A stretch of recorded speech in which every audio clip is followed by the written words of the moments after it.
आस जो शरीर है, पुद्गल है, उसकी चल रही है। किसकी चर्चा चल रही है? पुद्गल की। क्यों कर रहे हैं पुद्गल की चर्चा? क्योंकि आत्मा के साथ रहता है। कहीं ऐसा ना हो कि तुम पुद्गल को ही आत्मा समझ लो।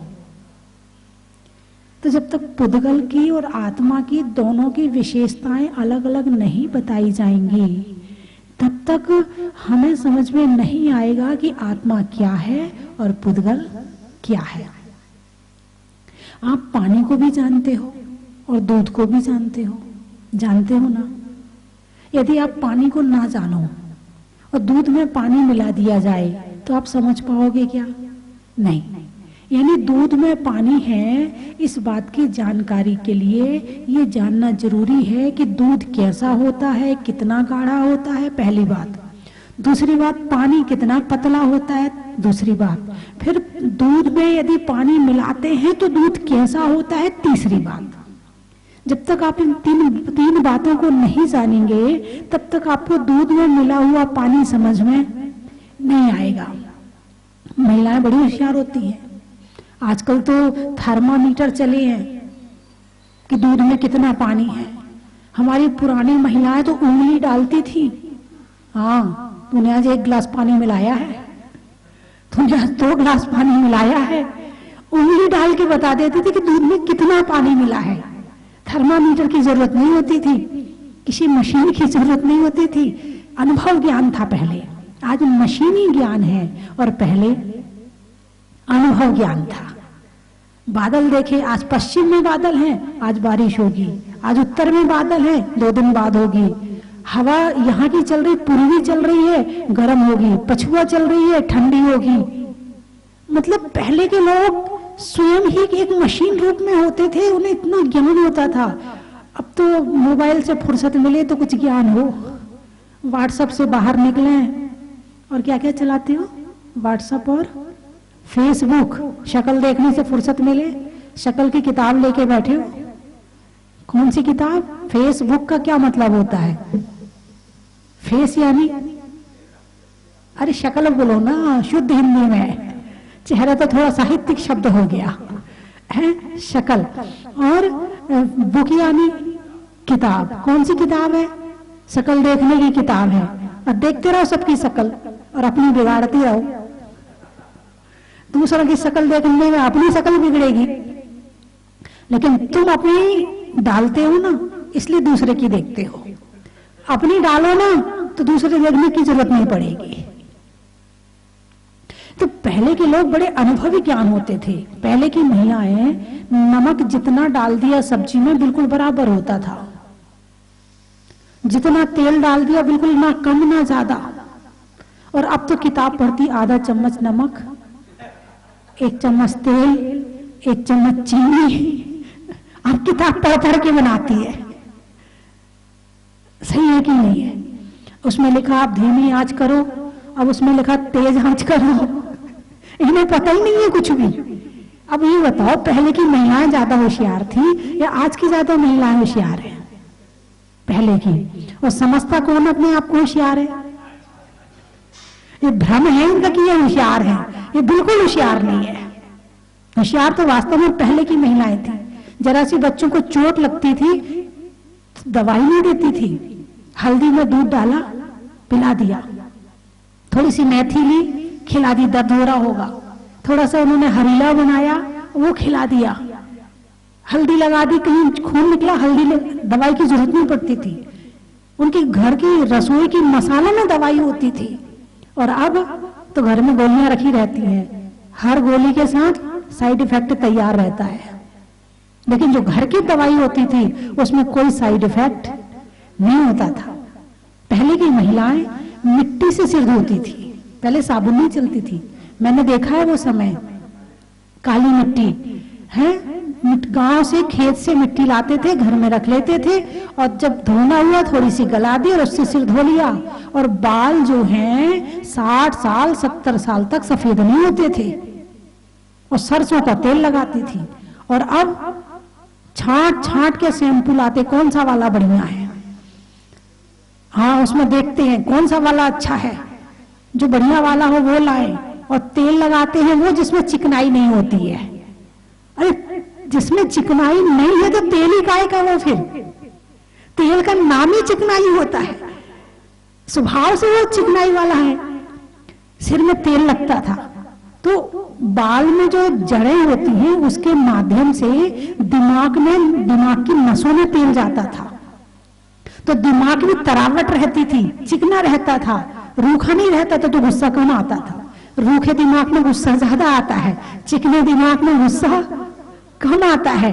अब आजकल के छोटे छोटे बच्चे भी तेल नहीं लगाते हैं, अब वो बड़ों को देखते वो नहीं लगा रहे तो हम क्यों लगाएं। अब वो तेल नहीं लगा रहे हैं, उनके दिमाग में कहीं ना कहीं बड़े होकर कोई ना कोई कमी जरूर रह जाएगी। और ये एक घर की हालत नहीं है, ये घर घर की हालत हो गई है। पहले तो लड़के भी तेल लगाते थे, पुराने बुजुर्ग आज भी तेल लगाते हैं। जो पुराने लोग इस बात को मानते हैं कि जो हमारी पुरानी पद्धति है वो शरीर को स्वस्थ रखने वाली है, वो आज भी उस क्रिया को कर रहे हैं। लेकिन आज जो फैशन के दीवाने हैं, जिनको फैशन का व्यसन हो गया है, उन लोगों ने ये क्रिया छोड़ दी है। गुण अच्छे हैं, क्या अच्छे हैं? गुण अच्छे हैं, उनका व्यक्तित्व अच्छा है।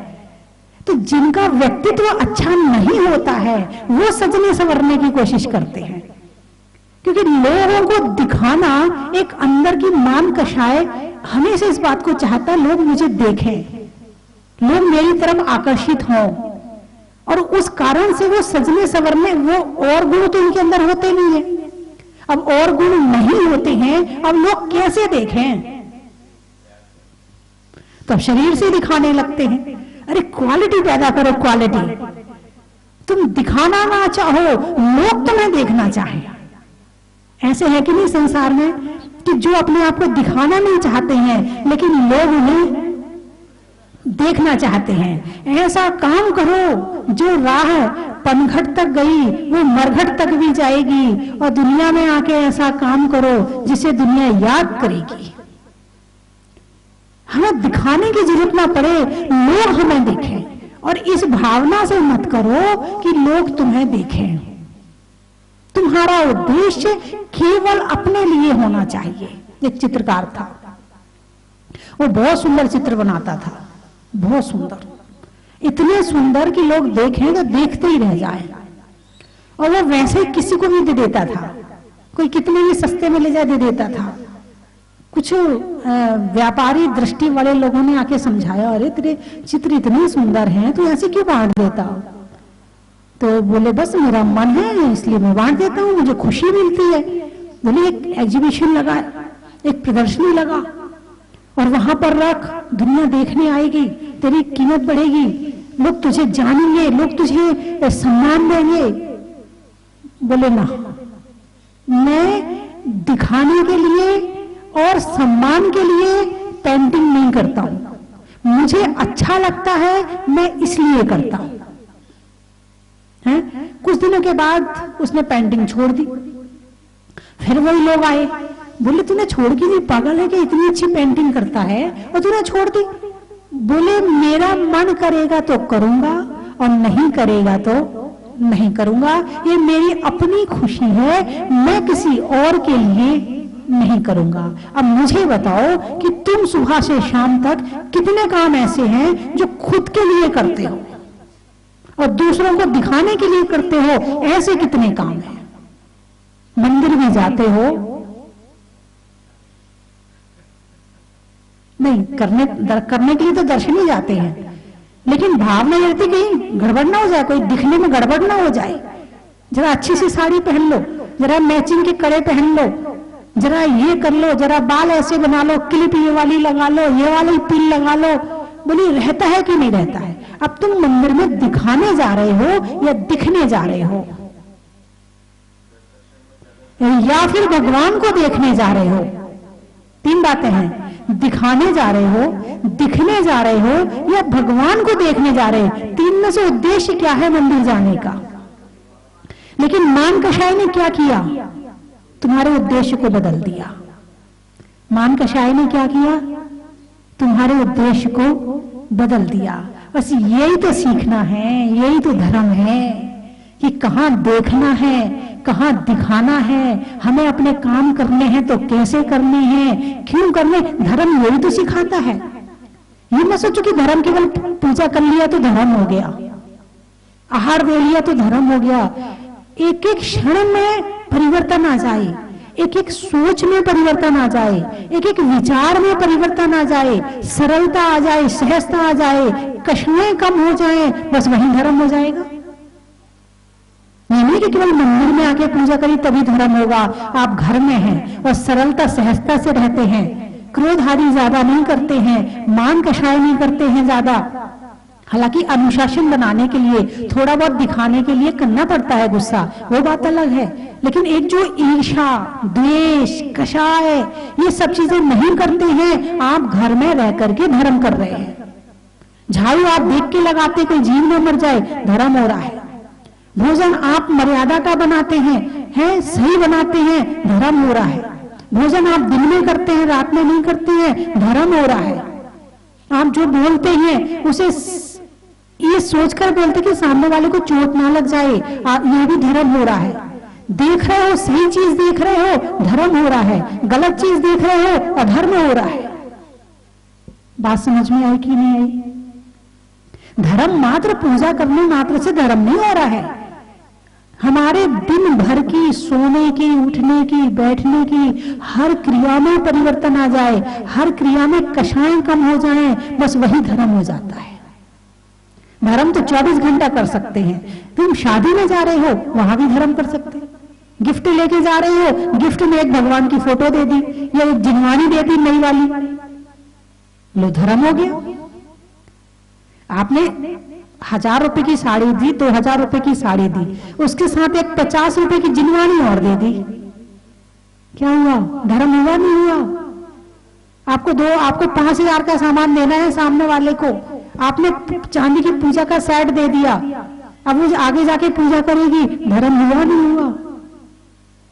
तो धर्म कहीं से भी हो सकता है, बहुत सरल है धर्म करना, करने वाला चाहिए। तो बात चल रही है स्थिर नाम कर्म की, कि स्थिर नाम कर्म शरीर की धातुओं और उपधातुओं को स्थिर रखता है। धड़कन जितनी चलनी चाहिए उतनी चल रही है, स्थिर नाम कर्म। यदि ज्यादा हो गई, अस्थिर नाम कर्म। पेट में गैस बन रही है ज्यादा, अस्थिर नाम कर्म। पित्त भड़क रहा है, अस्थिर नाम कर्म। और सही चल रहा है, स्थिर नाम कर्म। बीमारी होती है वात, पित्त, कफ, ये तीन की अस्थिरता से कोई भी बीमारी हो। पूरे आयुर्वेद में कोई इलाज नहीं, केवल एक का इलाज है, वात, पित्त और कफ का। इन तीनों में से जो भी गड़बड़ हो गया है उसका इलाज किया, बीमारी ठीक। तो इस तरह से गैस, 7 तरह की वायु होती है शरीर में, अपान वायु, उदान वायु, 7 तरह की वायु होती है। यदि नीचे जाने वाली वायु ऊपर चढ़ने लगे तो बीमार, ऊपर जाने वाली नीचे चली जाए तो बीमार। तो ये सारा शरीर को मेंटेन करने वाला है स्थिर नाम कर्म। धातु उपधातु को मेंटेन करने वाला है स्थिर नाम कर्म। बात समझ में आई कि नहीं आई? है ना? लेकिन आप कहोगे नहीं हम दवाई खाते ना तो ठीक हो जाते हैं। ठीक बात है, आपको दवाई मिली है पुण्य के उदय में। कौन से उदय में? पुण्य के उदय में। लेकिन दवाई काम करेगी साता वेदनी के उदय में। यदि तुम्हारे साता वेदनी का उदय है तो तुमने जो दवाई खाई है वो काम कर जाएगी। और यदि तुम्हारा असाता वेदनी कर्म का उदय है तो वो और उल्टा कर देगी, रिएक्शन, एक्शन का रिएक्शन हो जाएगा। आपने ऐसा देखा कि नहीं देखा? बहुत केस देखे होंगे। एक तो महिला है, वो बीमार थी, उसे ले गए वहां पर, डॉक्टर ने इंजेक्शन लगाया, वो वहीं खत्म हो गई। अब इसमें डॉक्टर की गलती है क्या?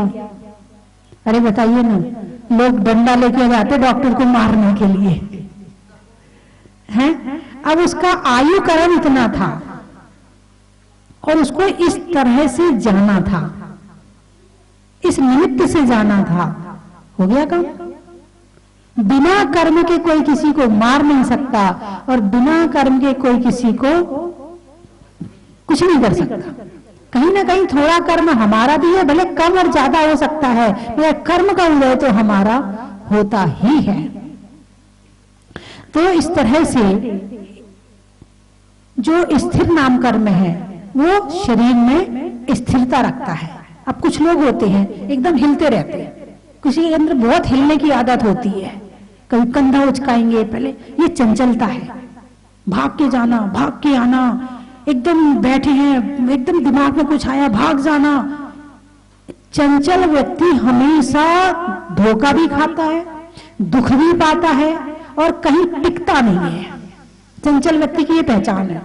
चंचलता हमेशा से दुख का कारण है और ये अस्थिर नाम कर्म के उदय में है।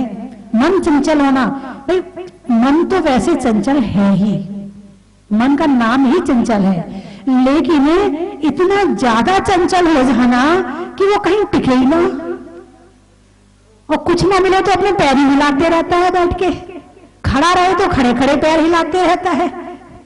इतनी चंचलता आ जाए, ऐसा व्यक्ति जीवन में अनेक दुख को पाता है, अनेक कष्ट को पाता है। धैर्य, स्थिरता होनी बहुत ज्यादा जरूरी है। अगले नाम कर्म का नाम है सुस्वर। क्या नाम है? सुस्वर। ये तो आपने सुना होगा, सुना होगा ना। किसी किसी को अरे इसका तो सुस्वर है, कितना मीठा है, कितना मीठा बोलता है या बोलती है, अरे उसके मुंह से तो फूल झड़ते हैं, बोलने में आता नहीं आता, अरे ऐसा लगता है उसके मुंह से तो मोती झड़ रहे हैं, जब वो बोलता है तो लगता है सुनते ही रहें। ऐसा आपने सुना है कि नहीं सुना, एक दूसरे को कहते हुए कि किसी किसी का सुनना इतना अच्छा लगता है कि सुनते ही रहो, बंद ना हो। और किसी किसी के ऐसा लगता बस चुप हो जा, हाँ समझ गए समझ गए, तूने बोल लिया ना, तेरी एक बात से हम सारी समझ जाते, तू ज्यादा मत बोल। यानी बेचारा वो अपनी बात भी पूरी नहीं कह पा रहा है, तुमने पहले ही उसे बंद कर दिया। यानी बात को सुनना ना चाहे दुस्वर, और जिसकी बात सुनने में अच्छी लगे सुस्वर। अकेले में कंठ मीठा हो गया इससे फर्क नहीं पड़ रहा है, कंठ मीठा होने के बाद सामने वाला सुनने को तैयार है या नहीं है। यदि सामने वाला तुम्हारी बात सुनने को तैयार है, तुम्हें मंत्र मुग्ध होकर सुनता है, तुम्हें बड़ी एकाग्रता के साथ सुनता है, और सुनाओ थोड़ा और है, ऐसा लगता है बस इसके पास बैठे रहो, इससे बातें करते रहो, ऐसा होता कि नहीं होता कई बार। सुस्वर कौन सा कर्म है? सुस्वर। कोयल यदि बोले तो कैसा लगता है? अरे बोलो ना, अच्छा लगता है। अरे क्या लगता? और यदि वो उड़ जाए तो? आप कहीं घूमने गए हैं और किसी आम के पेड़ के नीचे बैठे हैं और उसी के ऊपर कोयल बैठी है और वो कुहू कुहू कर रही है, उसने 2-3 बार किया और उठ के भाग गई। अब आपको क्या महसूस होगा थोड़ी देर के लिए? अरे चली गई क्या, बैठी नहीं हो, थोड़ा और बैठती कितना अच्छा लग रहा था। कौन सा कर्म उदय है? सुस्वर। और वहीं बैठ के कौवा काव काव कर रहा हो तो, और ज्यादा गुस्सा आएगा तो पत्थर मार के भगा दोगे। कौन सा नाम कर्म है? दुस्वर। कौन सा नाम कर्म है? दुस्वर। अब हम दुस्वर को सुस्वर बना सकते हैं कि नहीं सकते? मनुष्य में ताकत है, पशु पक्षी में ताकत नहीं है कि दुस्वर को सुस्वर बना ले, लेकिन मनुष्य में अपने पुरुषार्थ से बना सकता है, अपने ज्ञान से बना सकता है। आप भक्तांबर पढ़ो, चाहे हिंदी वाला हो और चाहे संस्कृत वाला हो, पूरी तर्ज के साथ में, पूरी जिस तर्ज में भक्तांबर है उसी तर्ज में आप भक्तांबर को 1 महीना रोज पढ़ लो, क्या हो जाएगा आपके गले में? बिल्कुल आप करके देख लेना, है चमत्कार है भक्तांबर में इतना। आप अपने घर में सामूहिक बैठ जाओ, 2 पक्ष तो होते ही ना, 2 पार्टी तो होती है घर में, पुरुष पार्टी और महिला पार्टी। अरे बोलिए ना, हैं दोनों बैठ जाओ, पार्टी में भले 1-1 हो, ज्यादा संख्या ना हो, भले 1-1 हो, लेकिन है तो 2 ही ना। अब दोनों बैठ जाओ, 2 लाइन तुम बोलो, 2 लाइन तुम बोलो, अपनी एक कोई चौकी उठा लो या एक आध बर्तन उठा लो और थोड़ा उस पर म्यूजिक भी चलता रहे, पहले की महिलाओं को ढोलक बहुत आती थी, आजकल की महिलाएं तो ना गाना जानती हैं, ना बजाना जानती, ना सुनना जानती हैं। और सुनना भी आता कि नहीं ये भी नहीं पता है। सुनाना जानती हैं, वो दूसरा वाला सुनाना। नाचना जानती हैं, नाचना ना भी आएगा तो चल जाएगा,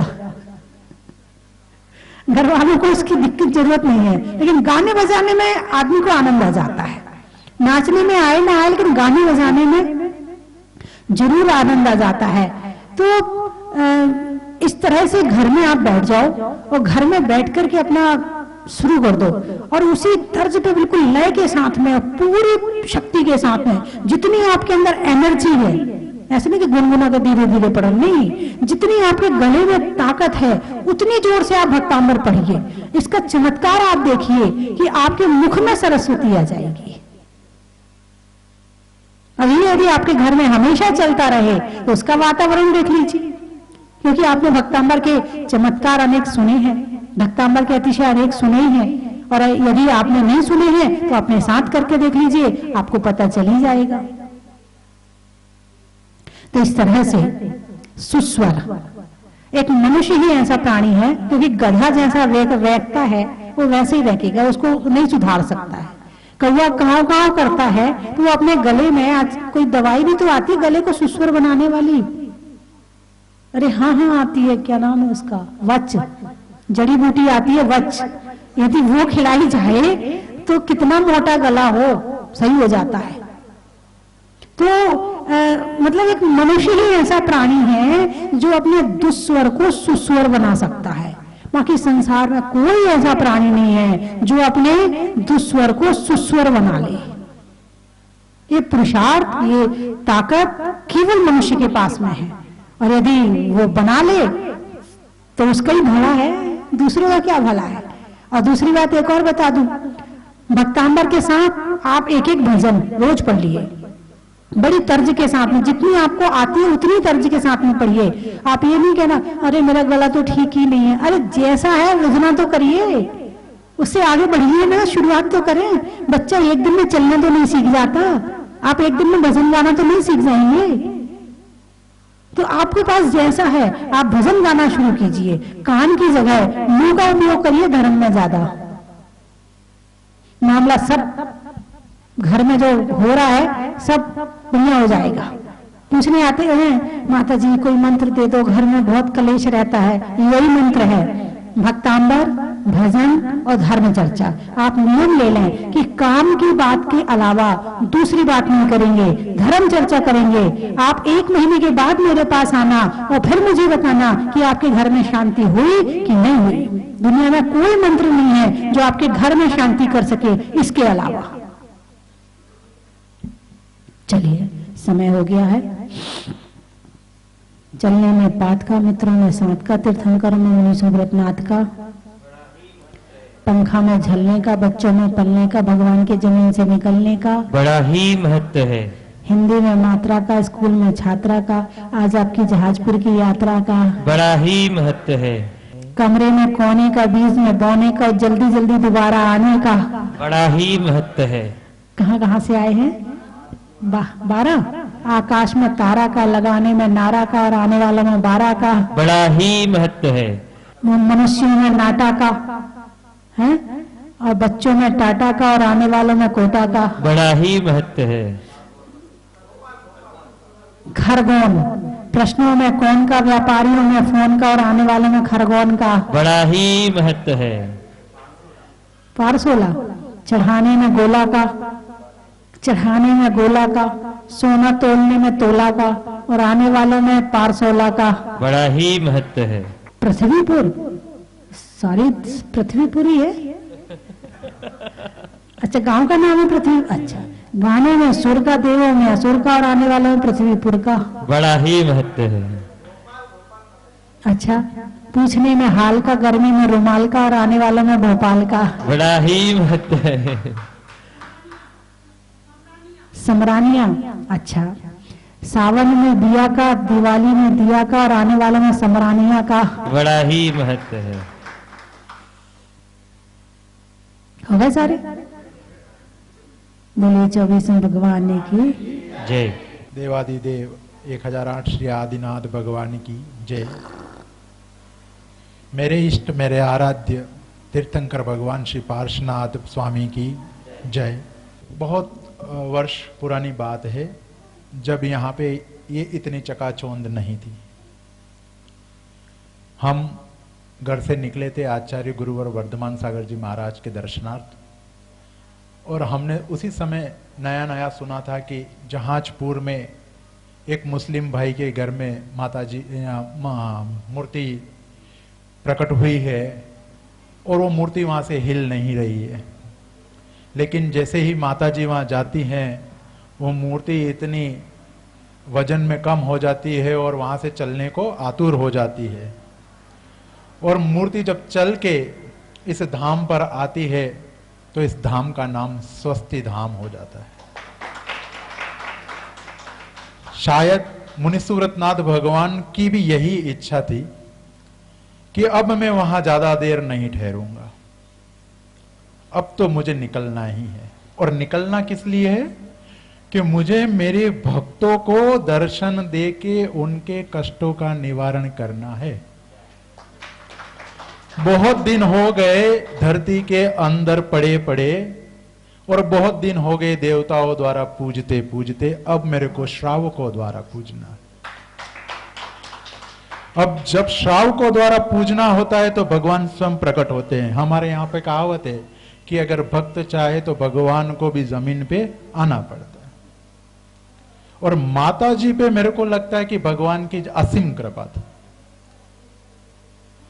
और वो चाहती भी थी कि मैं जब जाऊं। देखो इसमें बहुत बड़ी बात है, अगर कोई समझे तो ये जो लोग बोलते हैं कि स्त्री क्या है स्त्री क्या है, ये नहीं। भगवान मुनिसुव्रतनाथ ने कहा कि जो मुझे पैदा करती है वो भी स्त्री है, और जो मुझे पालती है वो भी स्त्री है। इसलिए स्त्री का सम्मान इस दुनिया में सर्वश्रेष्ठ है और सबसे ऊपर है।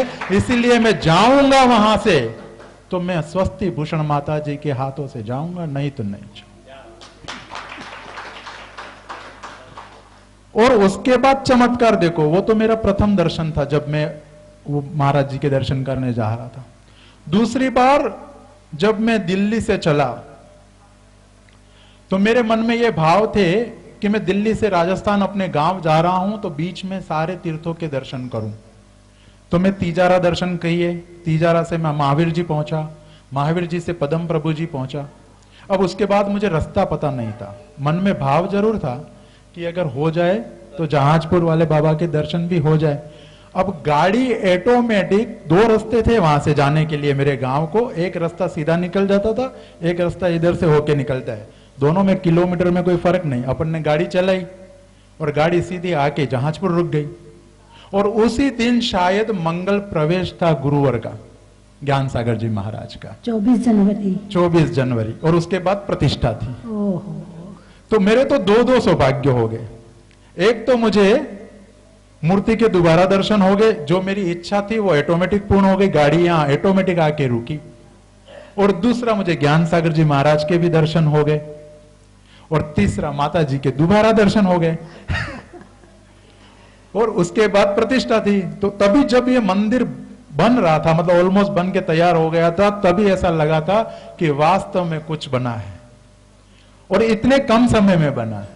मतलब मुनिसुव्रत दादा भी चाहते थे कि अब मैं इन पत्रों से बाहर निकलूं, भाई मुझे टिम्बर से बाहर निकालो और जहाज में बिठाओ। जब मैं सबके जहाज भव सागर से पार लगा रहा हूं तो मुझे तो कोई जहाज में बिठा। बहुत सुंदर, बहुत सुंदर। तो ये कृपा होती है, और ये हर किसी पे नहीं बरसती। देखो बरसी तो बरसी, ऐसी बरसी माता जी के ऊपर कि आज जग विख्यात हो गई। माता जी को आज लोग कैसे जानते हैं? स्वस्ति भूषण माता जी ने स्वस्ति धाम बनाया जहाजपुर में, और अपने को मुनिसुव्रत दादा के दर्शन करने जाना। तो ऐसे मुनिसुव्रतनाथ भगवान हम सब पर अपनी कृपा दृष्टि बनाए, हमें अपने चरणों की रज देकर हमारा जीवन धन्य करे। और जब भी इस मनुष्य तन को त्यागना पड़े तो महान दिगंबर जैनेश्वरी दीक्षा को मैं धारण करूं, साधु संतों का समागम मेरे साथ में हो, उनके मंगल मुख से मुझे मंगल प्रवचन सुनने को मिले, जिन वाणी का पान करने को मिले, ऐसी भव्यमयी मेरी समाधि मरण हो। इसी मंगलमय भावनाओं के साथ में भगवान श्री मुनीश्वरनाथ के चरणों में कोटिश वारंवार नमोस्तु नमोस्तु नमोस्तु। खरगोन से कल भी मुझे दर्शन का सौभाग्य मिला था। मैं बिजोलिया पारसनाथ था, बाकी मन में एक भाव रह गए थे कि भगवान के मैं अभिषेक नहीं कर सका, क्योंकि मैं यहाँ कुछ देर से पहुँचा था। अभिषेक शांति धारा हो चुकी थी। फिर मुझे मेरे ननिहाल जाना था, किशनगढ़, वहाँ से दर्शन करके मुझे कुछ कार्य के लिए उदयपुर जाना था। लेकिन योग ऐसा बना कि मैं उदयपुर के आधे रास्ते में से ही वापस मुझे बाबा ने बुलाया, और बाबा ने ही इसे आपको कि जहाजपुर का रास्ता, वहाँ से मैंने सर्च किया, तो वहाँ से जहाजपुर होके मैं रात्रि विश्राम अनिंदा में करने वाला था। लेकिन योग से मुझे बाबा ने वापस बुलाया और मैं सुबह यहाँ पे आके शांतिधारा अभिषेक कर सका। बारंबार नमस्तु। और यहाँ आकर हमें बहुत अच्छा लगा। और ये सन 2020 की हमारी पहली तीर्थ यात्रा है क्योंकि लॉकडाउन लग गया था, हम कहीं निकल नहीं पाए घर से, और साल डेढ़ साल बाद कहीं परिवार कहीं तीर्थ यात्रा पे निकले हैं। तो काफ़ी यहाँ पर पहुँच के आनंद आया और काफ़ी अच्छा लगा यहाँ दर्शन करके। और मैं सभी से बोलूँगा कि यहाँ एक बार ज़रूर आएँ और देखें कि यहाँ पर कितना अद्भुत नज़ारा होता है। शाम का नज़ारा भी बहुत अद्भुत है और सुबह का अभिषेक और शांतिधारा वो भी बहुत ही शानदार होती है। जैन ग्रुप परिवार है और करीब गुना से 25 लोग आए हुए, सभी आपके कदमों में बंदामी ज्ञापित करते हैं। माता जी, कहना चाहूंगी, जहाजपुर अब से कल लगभग मैं 8 साल पहले आई थी, तब देखा था और अब देखा था तो लगता ही नहीं। 8 साल पहले तो भगवान ही नहीं निकले थे। तो 7 साल, सॉरी माता जी, 6-7 साल पहले आई थी, तब देखा था और अब लगा कि वो धरती पर आई थी और ये मैं स्वर्ग में आ गई हूँ। मतलब माता जी, कृत्रिम जिनालय नहीं देखे हमने, स्वर्ग के कृत्रिम जिनालय भी नहीं देखे, लेकिन ये लगता है कि साक्षात आप जैसी स्वस्ति माता जी के कमलों से द्वादशांग जिनवाणी माता का प्रवाहन हुआ और ये स्वर्ग में आकर एक कृत्रिम जिनालय की रचना हो गई माता जी। और हम ये चाहते हैं कि ये जहाज अविरत ऐसे ही देश विदेशों सभी दराहों पर चलता रहे। और माता जी, ये कहना चाहूंगी कि ये जो आपने दिया है एक अकल्पनीय, अविस्मरणीय कहते ना धरोहर आपने दी है। इसलिए माता जी, आपके लिए हम कहेंगे कि इसी तरह जैन धर्म की ध्वजा निरंतर लहराती रहे। ऐसे आई हूँ, मेरा नाम शशि है। माता जी आई थी 10-12 साल पहले आगरा में, चीबीडोला में। मैं जब से ही इनकी बड़ी फैन हूँ और ये 3 दिन इन्होंने वहाँ आवाज किया था, इन्होंने ध्यान योग कराया था, संदेश शिखर की वंदना करवाई थी। मुझे जब से ही माता जी आप हमेशा नजर आती रहती है, मुझे हमेशा आपके दर्शन की लालसा रहती है। मैंने जहाजपुर पहली बार दर्शन किए, मैं इतना आनंदित हो रही हूँ, इतना अच्छा लग रहा है, जैसे लग रहा है कि मैं कहाँ आ गई हूँ, और ऐसा लग रहा है मैं अपने पूरे परिवार के साथ हर समय बार बार यहाँ के दर्शन करूँ।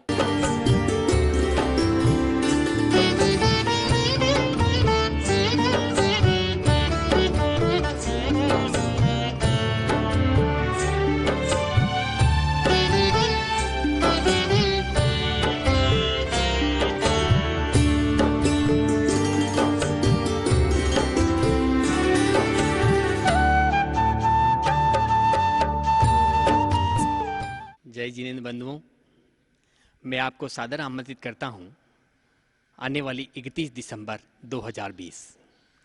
उस दिन 2020 को विदा करना है और 2021 का स्वागत करना है। 31 दिसंबर को शाम को 6:30 बजे महाआरती के साथ में कार्यक्रम की शुरुआत होगी और शाम को 8 बजे से भक्तामर पाठ के साथ में एक रंगारंग भजन संध्या यहाँ पर होगी और रात को 12 बजे 2021 का आगाज के साथ ही स्वागत किया जाएगा भक्तिमय आरती के साथ में। बंधुओं, 1 जनवरी 2021 को प्रातः 7:30 बजे से अतिशयकारी मुनीश्वरनाथ भगवान, जिनके मस्तक पर देवों के द्वारा अभिषेक होता है, पूज्य गणनीय का स्वस्ति भूषण माता जी के मुखारबिंद से विशेष शांति मंत्रों के द्वारा विशेष शांति धारा होगी। मुझे 21 पात्र चाहिए। 21 पात्रों के द्वारा 21 शांति धारा बड़े बाबा के मस्तक पर होगी पूज्य माता जी के मुखारबिंद से। तो मुनीश्वरनाथ भगवान के जो सच्चे और अच्छे भक्त हैं, अपने परिवार की ओर से 1 जनवरी 2021 की शांति धारा करवा सकते हैं, जिसकी न्योछावर राशि मात्र 21,000 रुपये है। बंधुओं, 2020 को भूलना है और 2021 का स्वागत करना है। सब काम 21 होना चाहिए, 20 नहीं। तो मात्र 21 भक्तों के द्वारा 21 शांति धारा और 21,000 रुपए की न्योछावर राशि। तो शीघ्रता करें और आप अपनी सूचना स्वस्ति धाम में दे सकते हैं। धन्यवाद। कंचन की थाल को सजाओ रे आज, रत्नों की थाल को भर लाओ रे आज।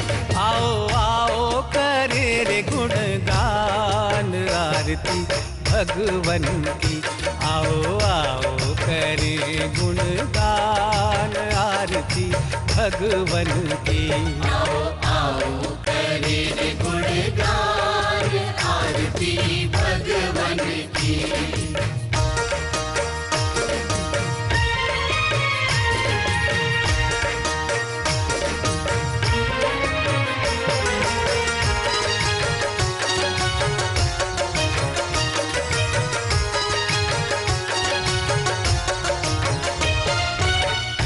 सुमित्र के राज दुलारे, माँ पद्मा जी के नैनों के तारे। पिता सुमित्र के राज दुलारे, माँ पद्मा जी के नैनों के तारे। राजगृही में जन्म लियो आप, राजगृही में जन्म लियो आप। आओ आओ मनाए खुशी आज आरती भगवन की। आओ आओ करे गुणगान आरती भगवन की। आओ आओ करे गुणगान आरती भगवन की।